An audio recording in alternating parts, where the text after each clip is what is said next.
അപ്പോൾ ഞങ്ങൾ ഇന്ന് വീട്ടിൽ അരച്ച മാവ് കൊണ്ടുണ്ടാക്കിയ ഒരു സ്പെഷ്യൽ ഇഡ്ഡലിയും പിന്നെ ഒരു സ്പെഷ്യൽ മുളക് ചമ്മന്തിയുമാണ് ഞങ്ങളുടെ ഇന്നത്തെ ബ്രേക്ക്ഫാസ്റ്റ്. അടിപൊളി ഇതാകണ്ടില്ല, ആവിയിൽ വെന്ത ഇഡ്ഡലി. അത് സ്പെഷ്യലായിട്ട് മാവിൽ അമ്മയുടെ നിർദ്ദേശപ്രകാരം മാവിൽ അരച്ചെടുത്ത് സ്പെഷ്യലായിട്ടുണ്ടാക്കിയ ഇഡ്ഡലി. അതായത് രാവിലെ ബ്രേക്ക്ഫാസ്റ്റിന് മലയാളികൾക്ക് ആർക്കാ ഇഡ്ഡലിയും നല്ല മുളക് ചമ്മന്തിയും ഇഷ്ടമല്ലാത്ത?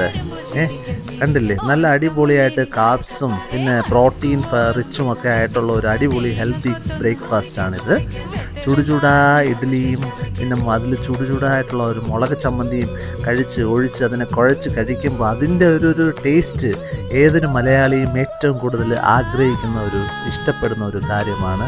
അപ്പോൾ നിങ്ങൾക്ക് ഈ വീഡിയോ ഇഷ്ടമായെങ്കിൽ തീർച്ചയായും ഈ ചാനൽ സബ്സ്ക്രൈബ് ചെയ്യണം, ഇതുപോലുള്ള കൂടുതൽ വീഡിയോകൾ കാണാൻ. Thank you so much for watching this short video. Thank you. അപ്പോൾ ഞങ്ങളുടെ ബ്രേക്ക്ഫാസ്റ്റ് ഇതായിരുന്നു ഇന്നത്തെ.